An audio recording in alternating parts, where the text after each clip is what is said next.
ജനസമ്പർക്ക പരിപാടിയിലാകെ 4007 പരാതികൾ കിട്ടിയിട്ടുണ്ടായിരുന്നു. അതിൽ നിന്ന് 271 പരാതികൾക്ക് ഞങ്ങൾ ക്ഷണം കൊടുത്തിട്ടുണ്ടായിരുന്നു. ആ എല്ലാ പരാതികൾ ഞങ്ങൾ സമയബന്ധിതമായി വൈകിട്ട് 6 മണിക്ക് വരെ CM സർ എല്ലാ പരാതികളും പരിഹരിച്ചിട്ടുണ്ട്. ഈ ജനസമ്പർക്ക പരിപാടിയുടെ ഓർഗനൈസേഷൻ ചെയ്യാൻ എൻ്റെ ജില്ലയിലെ മൊത്തം റവന്യൂ സ്റ്റാഫും ഏകദേശം 2500 പോലീസ് സ്റ്റാഫ് സെക്യൂരിറ്റിക്ക് വേണ്ടി നിയോജിച്ചിട്ടുണ്ട്.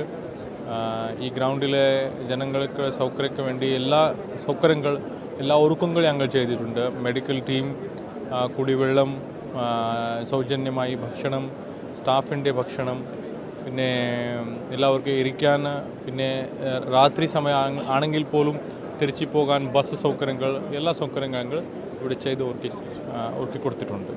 സുരക്ഷിതത്തിൻ്റെ മൊത്തം അറേഞ്ച്മെൻറ്റ് പോലീസുകാർ വളരെ കർശനമായി വളരെ നന്നായിട്ട് ചെയ്തിട്ടുണ്ടായിരുന്നു. ഐ തിങ്ക് 4-5 സ്ഥലത്ത് ബ്ലോക്കേജസ് ഉണ്ടായിരുന്നു. പിന്നെ CM സാറിൻ്റെ മൂവ്മെൻറ്റ് ഒരു പ്രശ്നമില്ലാതെ സാർ ഇവിടെ എത്തിച്ചേർന്നിട്ടുണ്ടായിരുന്നു.